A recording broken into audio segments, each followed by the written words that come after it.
Great. Welcome, everyone. I'll give a few seconds just for folks to trickle into the meeting before we get started. Uh, so you're in the right place.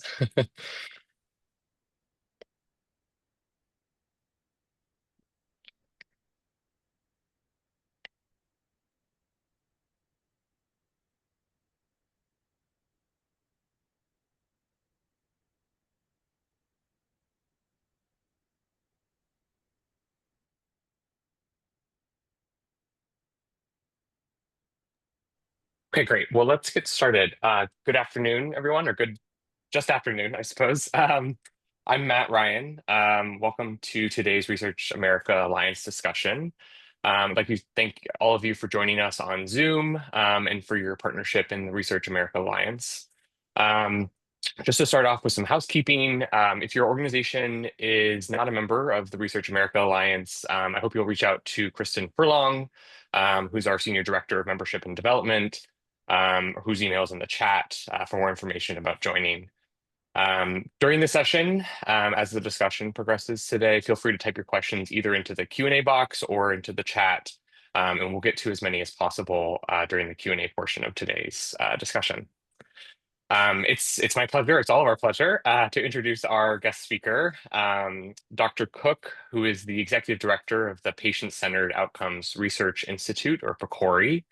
PCORI funds research that helps patients and clinicians make informed decisions, and ensures that patients help shape the research itself, which is a really incredible mission. So Dr. Cook will be sharing insights on PCORI's role in advancing patient-centered research and highlighting current and upcoming initiatives. So Dr. Cook, we're thrilled to have you here today. So to start us off, it's been a few years since we've had you here on Alliance discussion. So we'd love to get a bit of a refresher. Can you tell us a bit about yourself? How did you get to where you are now as the executive director? Well, thank you so much. I just wanted to start by saying how glad I am to be here with you and to thank you for the invitation. We've really enjoyed a friendly and productive relationship between Research America and PCORI over the years, and I'm very grateful for that. I also just wanted to lead off by also thanking Mary Woolley, who, as the outgoing president, for her part in that relationship, and wish her the very best as well as she transitions to her next chapter. But I'll just tell you a little bit about my journey, maybe some of the pieces that people may know and some pieces that perhaps are a little bit less known. But I grew up in Alabama. And, in growing up in Alabama, I had the fortune of being influenced and shaped really by amazing parents who demonstrated to me what public service and leadership were all about. They were what I would consider true public servants.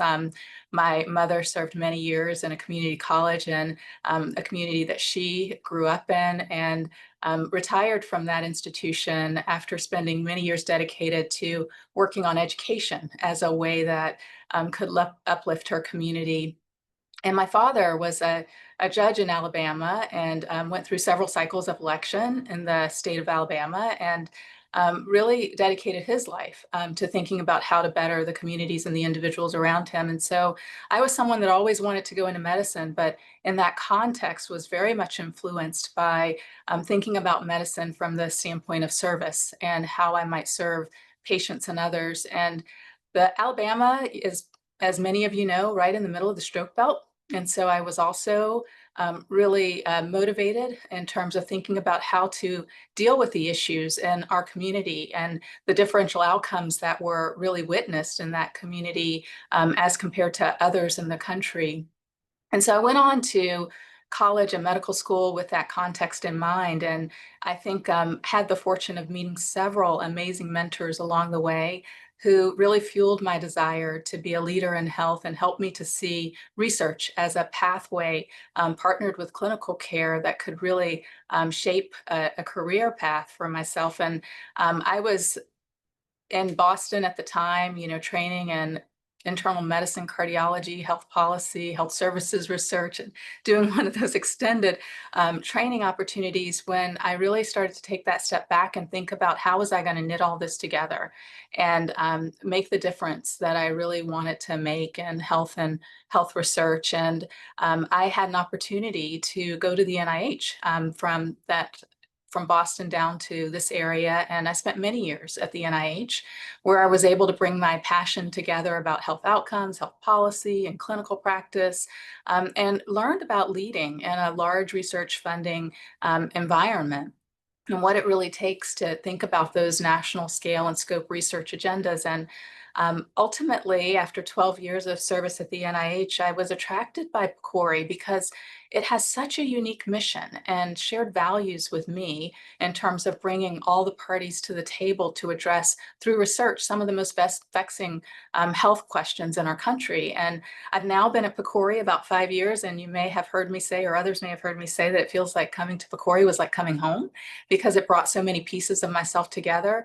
But one of the things that I really value about PCORI is that the patients and the communities that surround PCORI really motivate me. And the people and the dedication and passion that they share, both internal and external to the organization, inspire me.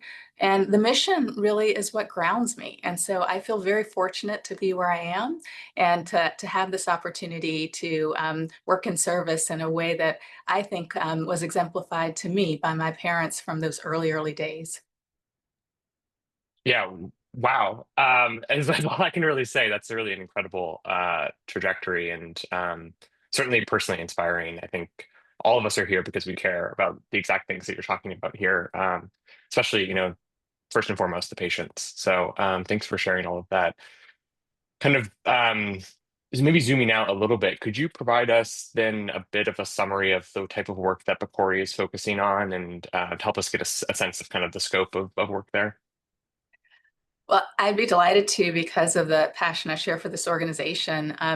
But PCORI is a nonprofit research organization. We are federally funded, but not a federal agency. And often that is something that takes a moment for people to digest, but we're uniquely funded because we're not part of an annual appropriations. We're funded through 2029, but we have a very unique mandate. And it's both a broad mandate as well as a narrow one in some ways, because it's broad in that we fund research on virtually every health topic and really try to approach an opportunity to think about the health challenges, conditions, clinical dilemmas that patients, caregivers, families, and all stakeholders in the healthcare ecosystem really are facing, and see that as our remit.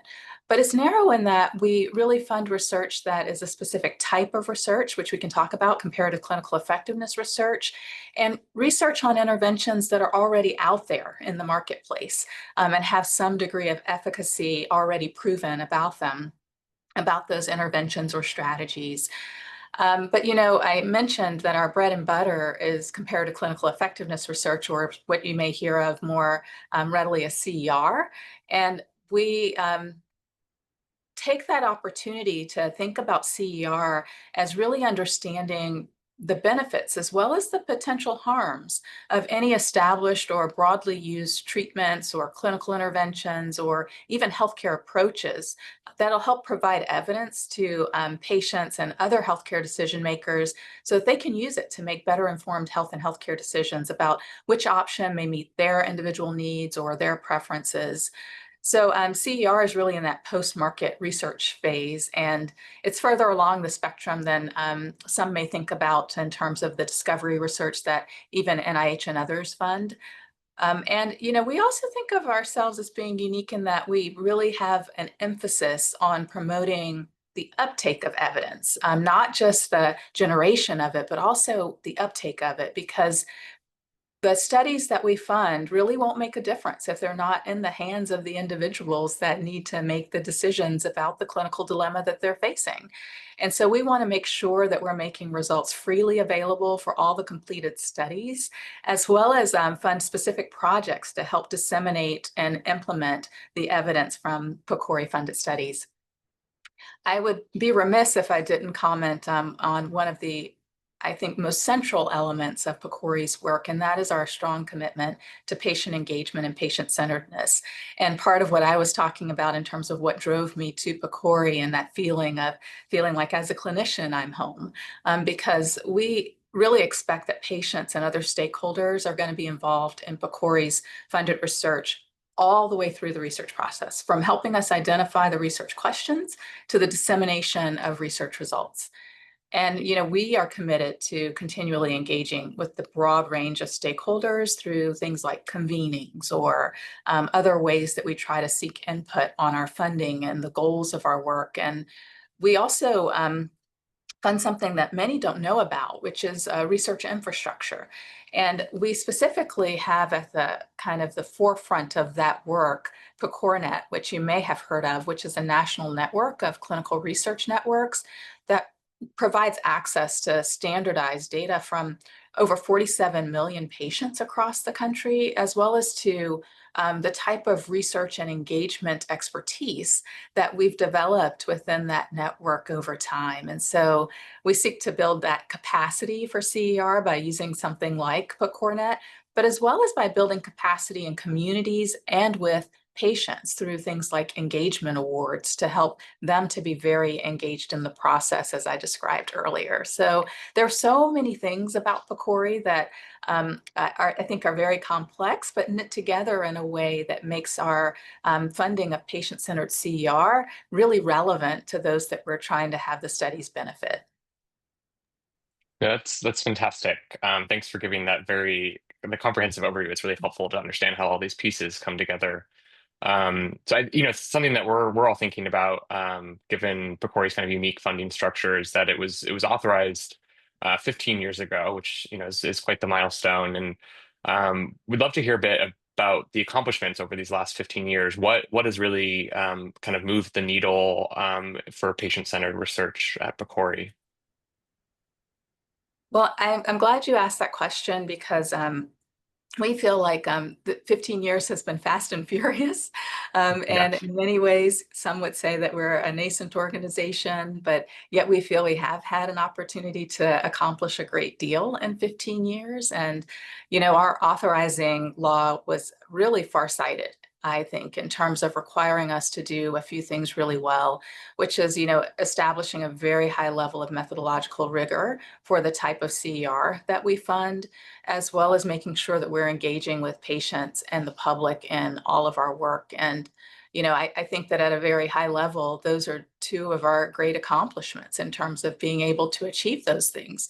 And, we were at a high level, established to be a trustworthy, neutral source of evidence on health conditions and the health issues that we've learned are really important to Americans. And we feel that we've been able to deliver that through funding over 1,000 patient-centered CER projects, of which more than 500 have published results on our website. And in doing so, we've also helped to build a community of CER researchers, as well as multi-stakeholder research teams, as well as a field, and really establish that as a pathway forward in helping to provide the type of evidence that each of us may need at some point in our lives related to health conditions and decisions we have to make.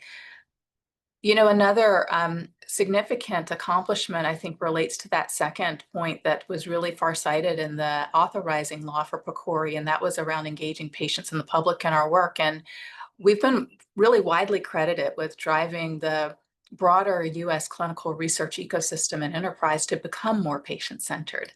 And, that's been something we've been very proud of. And generating evidence that is more relevant to healthcare decision making really requires us to be more patient-centered and to think about the questions and outcomes that are important to patients. And to do this, we funded over 900 engagement awards, which I mentioned before help to build capacity and skills so that patients and caregivers and those in the broader healthcare community can engage really meaningfully and effectively in patient-centered CER. I also mentioned that we have developed the PCORNet network. And, this is that network that's really primed for the conduct of national scale health research and CER with broadly representative populations.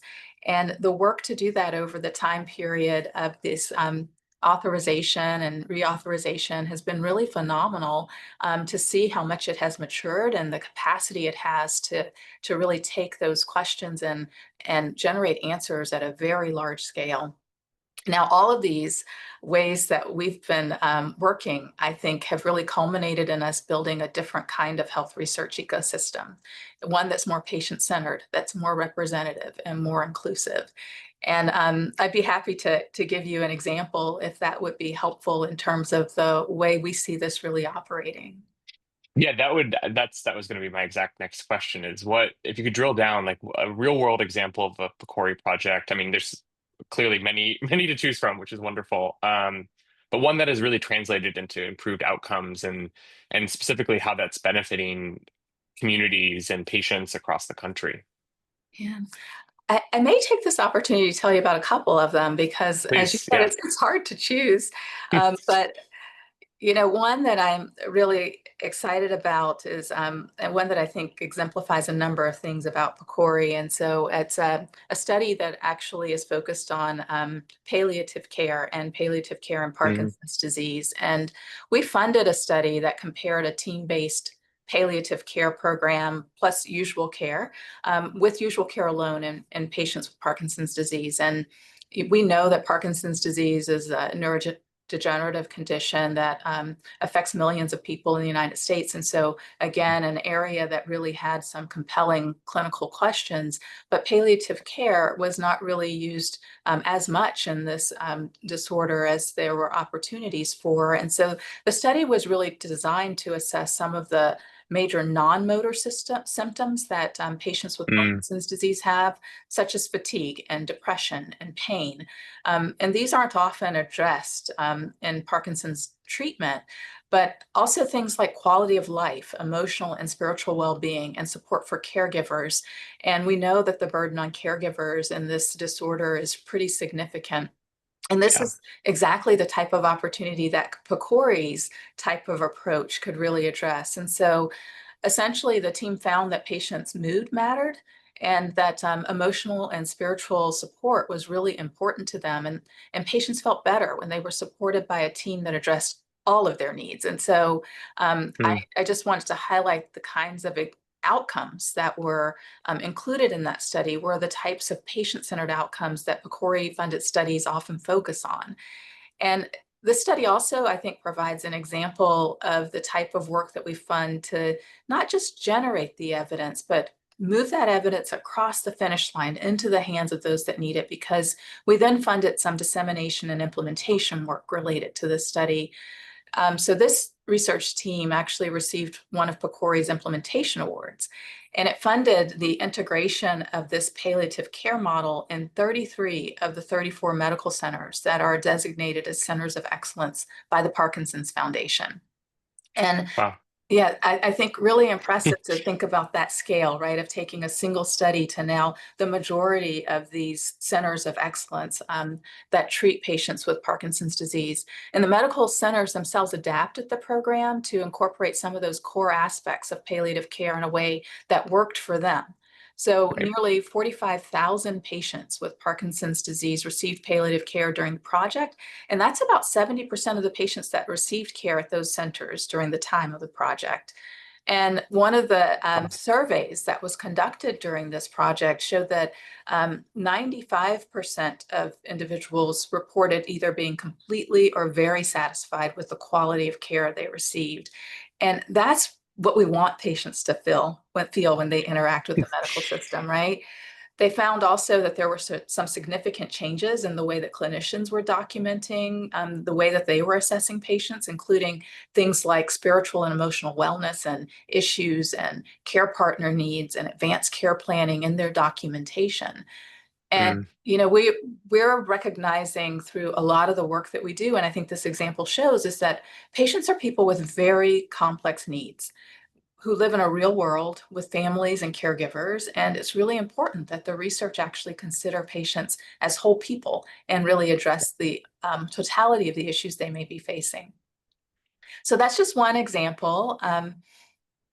The other piece of your question related to how we really make sure that these accomplishments are moving the needle or are reaching the communities that we intend them to reach. And so I thought it Right. could also be helpful just to mention a recent effort that we're really excited about, which is called the Health Systems Implementation Initiative. And this is an initiative that very much operates in the real world because it's leveraging the ability of health systems to incorporate into practice healthcare interventions that are really based on rigorous evidence from PCORI funded studies.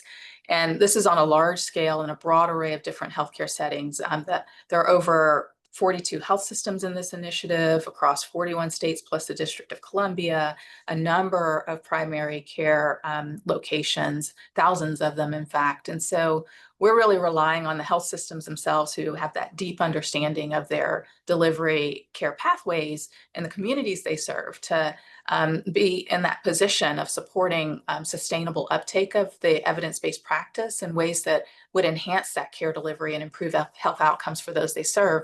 And so we have supported projects within these health systems to implement evidence from PCORI funded studies. And thus Mm. far, they've been in 4 areas, and these areas I'm sure um, will have some resonance with those that are listening because they're so critical in both dealing with burdens of health issues in the United States, but also thinking about care pathways that'll move the needle. And one is intensive lifestyle interventions for weight loss in primary care settings.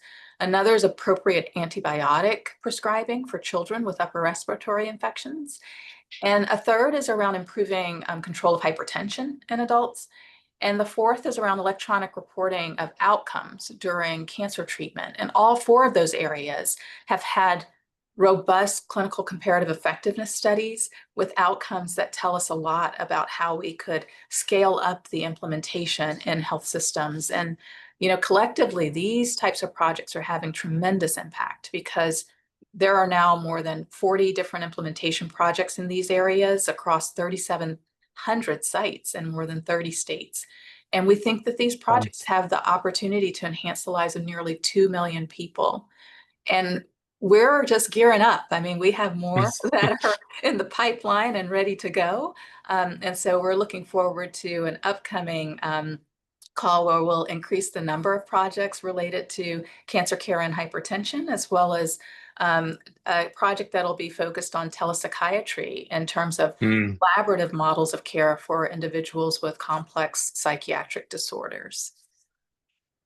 Yeah, wow, I mean, both of those I think are really there's a clear, a capacity for transformation of these health systems. And I think any of us, patients, providers, caregivers, like we really know that that's necessary. And so it's really encouraging to hear all of this. Something that you were saying earlier was focused on this really, patient engaged, community engaged approach. And wanted to understand a bit more if you could kind of drill down there about what that sort of approach does in terms of leading to more representative research. How does that change kind of how PCORI operates?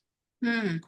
Well, it certainly does shape how we operate, and so I'd be happy to talk about that a bit. And in fact, I mentioned before that engaging with patients and communities throughout the entire research process is really central to PCORI's approach to research. And so we don't just talk about it; we really want to model it, and we believe fundamentally that it helps to ensure that the research is going to address the questions that are most important to patients and communities.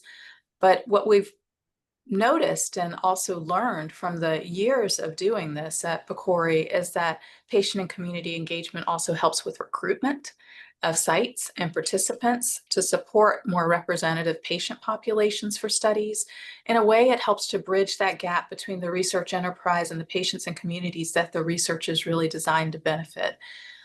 We've also learned that it helps with a study team, to keep the study on track because there are inevitably bumps in the road, and being able to have that deep, meaningful engagement that helps to problem solve together in ways that those that we're trying to reach are going to respond to is going to be important and helps with the kind of overcoming and troubleshooting the issues that arise. And then we've also learned that it provides a lot of actionable insights to promote more effective dissemination and uptake of findings once a study is complete. And Mm, certainly all stages of that process are important in terms of thinking about engaging with patients and communities, and the representation and inclusive approaches to doing that really stem throughout. And we talked about a number of things that we've learned about engagement, but it fueled us really taking on an effort to incorporate those learnings into something we call our foundational expectations for partnerships in research. And we developed this to help guide PCORI awardees in conducting meaningful engagement in their work, and based it on the learnings of the many years that PCORI has been working in this space. And it includes things like meaningful involvement of research partners in decision making at the mm, study level, at all levels within the study. The need to really focus and take effort and time to think about how to build effective multi-stakeholder research teams, and dedicating funds to compensate research partners. But by bringing those individuals that really help to represent those that you're trying to recruit in this study, we certainly do recognize those benefits I mentioned in terms of things like recruitment, troubleshooting, and the insights that are helpful for disseminating. Although we've learned a lot, we do ask that teams formally assess in their projects what's working and mm, what could be improved. And we still know that there's so much more that we need to learn about engagement. And so we are also funding something called the Science of Engagement Awards, which are research projects that are designed to help us better understand what works best in engagement, and is working on developing some validated tools and some measures that will address things like representativeness and trust and self-efficacy and the overall experience of engagement. And so I think this is an area where the PCORI community really is at the forefront of thinking about a new area of health science, because this engagement science, I think, is going to be critical for our learnings in terms of how we're sure we're reaching the populations across the country that we need to engage with in research. yeah, absolutely. I mean, and there's much that could be said, perhaps on another call about under engagement historically, and I think the need to really change these paradigms moving forward. So yeah, I think that's really important and Mhm. trailblazing work, to be clear. And it is clear that this sort of trust from patients and clinicians is really critical, in making sure that these treatments actually get to the public. And I wonder kind of how that might extend this sort of trust building to trust in research and institutions, which has been shaken recently, and there's been a lot of division in terms of people's trust in kind of the scientific process. And how do you see those two things interfacing, if at all? Well, trust has definitely been uh, shown to us to be incredibly critical throughout the entire research process. And so I second that statement that you made. And from the perspective that we have at PCORI, engagement of patients and communities has been the critical component to help build research trust, and to really make sure that research is reflecting the needs of the patients and communities that we're trying to benefit. And it, as I mentioned, helps to bring that research out of the academic silo and really Mm, closer to the patients and communities. And so it helps people to see themselves in their research, which helps to build trust and trustworthiness, mhm. which is really that responsibility we have in terms of building the trustworthiness of us as an institution and organization. But I think one of the most important things that we've learned is that bringing people together and ensuring that they have the tools that they need to work effectively together starts to level the playing field so that they can be meaningfully engaged and feel that their contributions are really what's driving the study decisions and outcomes, as well as what we at PCORI are focused on. I mentioned the foundational expectations just now, but we also have a lot of other tools and resources that try to help support effective engagement in research, but can be even extrapolated into other settings like clinical settings and other places. And we have modules on our website about building multi-stakeholder research teams. We have an Mm. engagement tool repository that provides information about what people have used in studies funded by PCORI. But, I did mention something else earlier that I want to come back to, and that's that um, while we talk about engagement in the research that we fund, we don't just require that of the research teams we fund, but we require it of ourselves as well.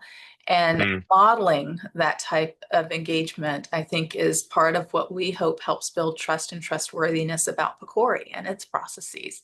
We have several advisory panels that are made up of clinicians, researchers, patients, caregivers, other voices, from across the healthcare community, and they help us prioritize and review things. In a shifting landscape, they help us identify the issues that we should really be focused on from our remit, as well as our funding priorities. We also hold a number of convenings each year where we bring people together with expertise and lived experience to discuss the Mhm. topics that are under consideration for our CER. And, critically, our patients and stakeholders serve crucial roles even in the panels that are reviewing PCORI funded applications, as well as the panels that review the final research reports of every study that we fund.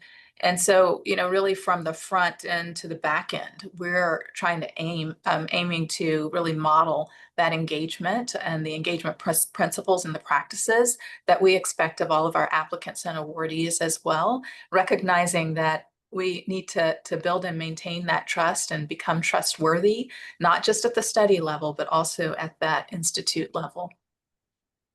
Absolutely. Yeah, and I appreciate the gentle reframing around trust and trustworthiness. I think that's critical, and it's something that it's certainly a two-way street. Yes. And it needs to be deserved and earned and maintained, which is challenging, certainly, but important. So just looking at the time, it's really flown by so quickly, but I want to take some time now to turn to audience questions. So for folks who are on the call, as a reminder, please feel free to type your questions in either the Q&A box or in the chat. To start, we have a question from Eric. Eric talks about, so quality of life outcomes studies are a challenge due to the non-digital nature of qualitative data, such that FDA assessment may undervalue significant betterment in outcomes surveys. Does PCORI assist in trial design to mitigate these factors? Oh, that's such a great question, and I'm glad that that came up because I didn't get a chance to talk about something else that we fund at PCORI as well, which is we are one of the few health research funders that also has a methods portfolio. And so we are very interested in thinking about design issues and comparative clinical effectiveness research and how to address them. And some of the issues that come up in design are about how we get to the real assessment of patient-reported outcomes, outcomes that matter to patients. And at times we may not have robust, systematic digital infrastructure and architecture to garner and gather that information. And so we have funded studies that are helping us to think about that, even in using things like large language models and other ways of assessing health records to inform that. So we're looking forward to having some kind of massive learnings that we will be able to synthesize around some of that space.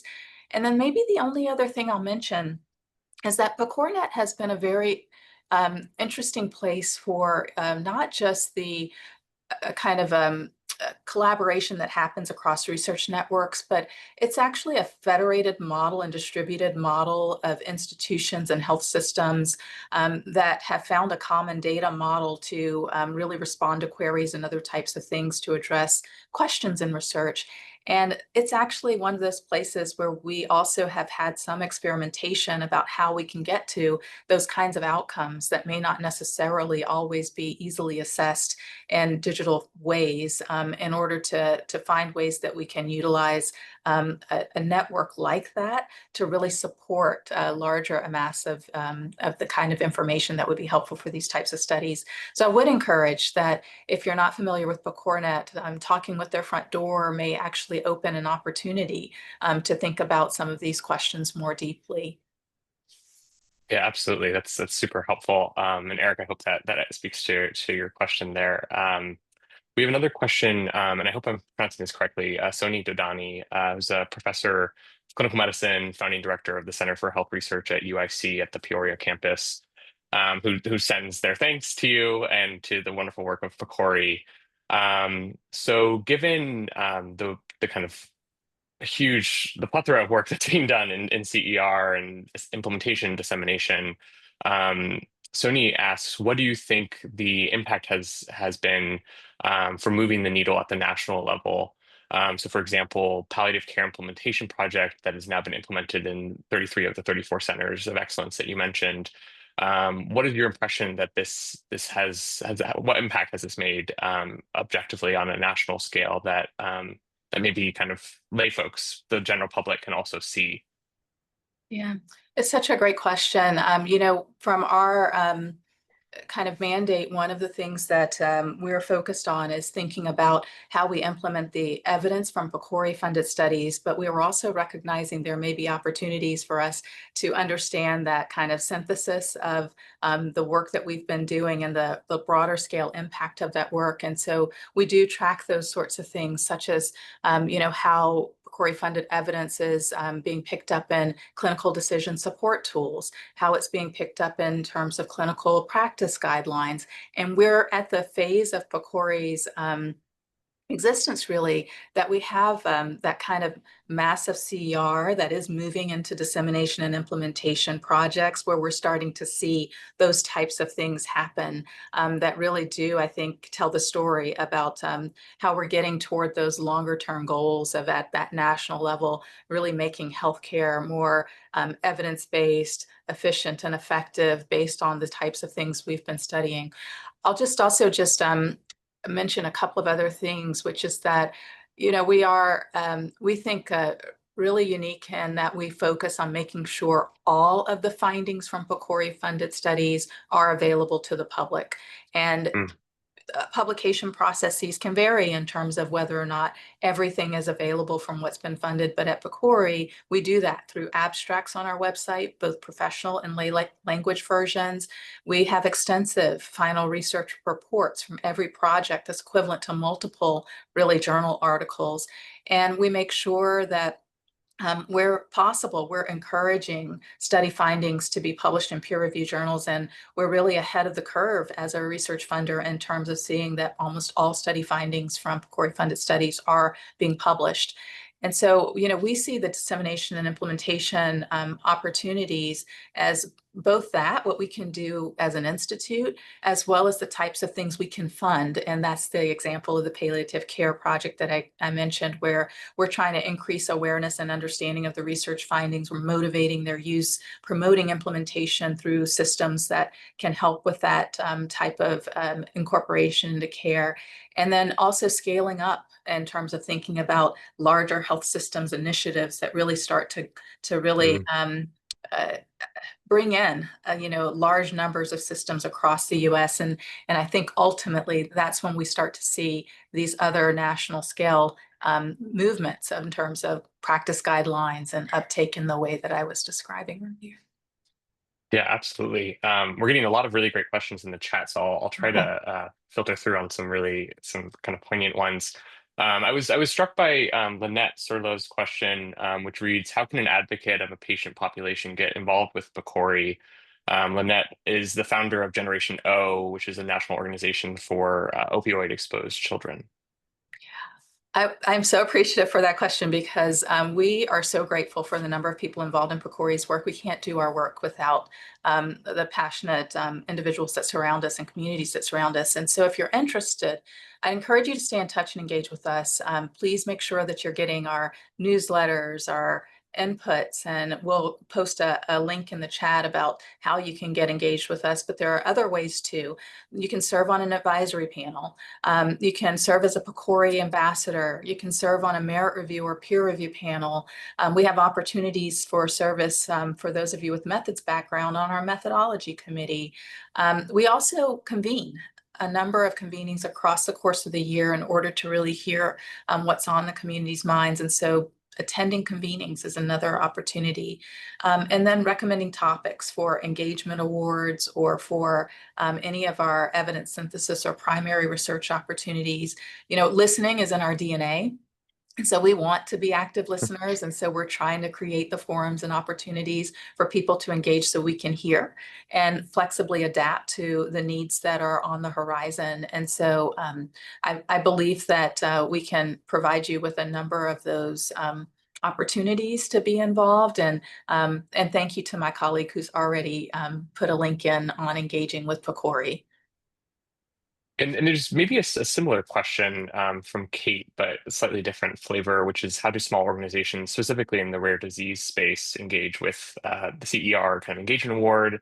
And Kate's specifically asking if the disease area does not have multiple treatment options.